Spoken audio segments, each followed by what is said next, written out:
வணக்கம். இன்னைக்கு சிறுதானிய உணவு வகையில் ஒன்று தான் செய்ய போகிறோம்.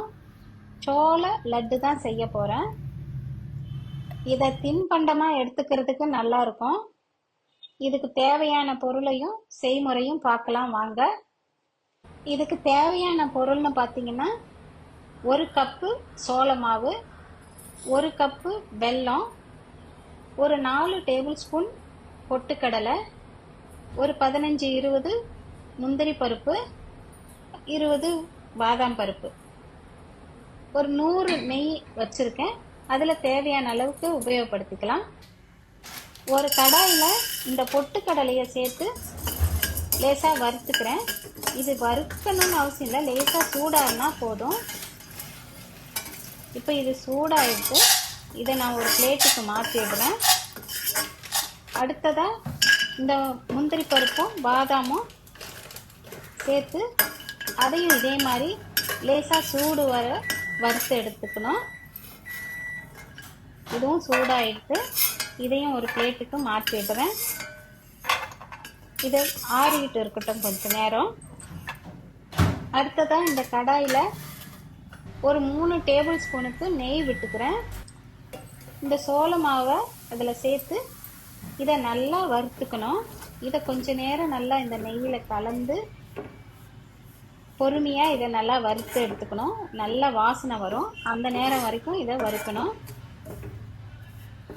இதை நல்லா அந்த நெய்யோடு கலந்து மிக்ஸ் பண்ணி வறுக்கணும். நான் இன்னும் கொஞ்சம் நெய் சேர்த்துக்கிறேன், இன்னும் 1 டேபிள் ஸ்பூனுக்கு. இதை மாவு அந்த நெய்யில் கொஞ்சம் நனைஞ்ச மாதிரி இருந்தால் நல்லாயிருக்கும். இன்னும் கூட கொஞ்சம் நெய் சேர்க்குறேன், ஒரு 1/2 டீஸ்பூனுக்கு. இப்போ இதை நல்லா மிக்ஸ் பண்ணி வறுத்துக்கணும். இப்போ வாசனை வருது, கலர் கூட கொஞ்சம் சேஞ்ச் ஆகுது. இப்போ இந்த நேரத்தில் இது சரியாக இருக்கும், எடுத்துடலாம். இதை நான் வேறு பாத்திரத்துக்கு மாற்றி ஆற வச்சுக்கிறேன். இந்த முந்திரி பாதாமை ஒரு மிக்சி ஜாரில் போட்டு கொஞ்சம் கோர்ஸாக பொடி பண்ணி எடுத்துன்னு வந்துக்கலாம். இதை நல்லா கோர்ஸாக பொடி பண்ணியாச்சு.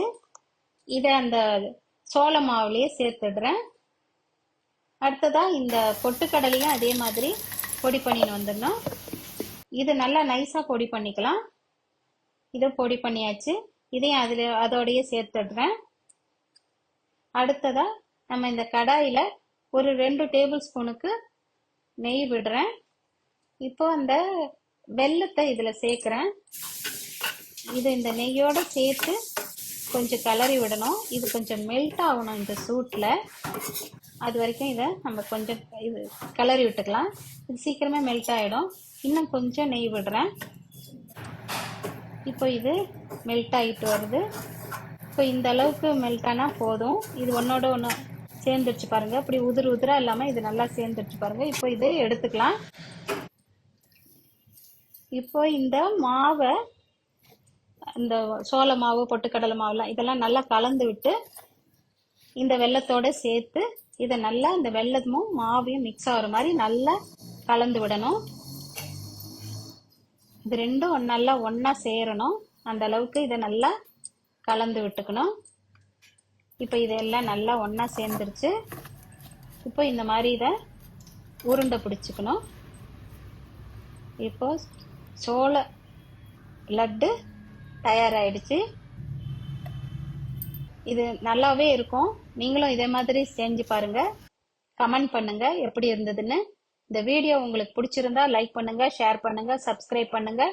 நன்றி, வணக்கம்.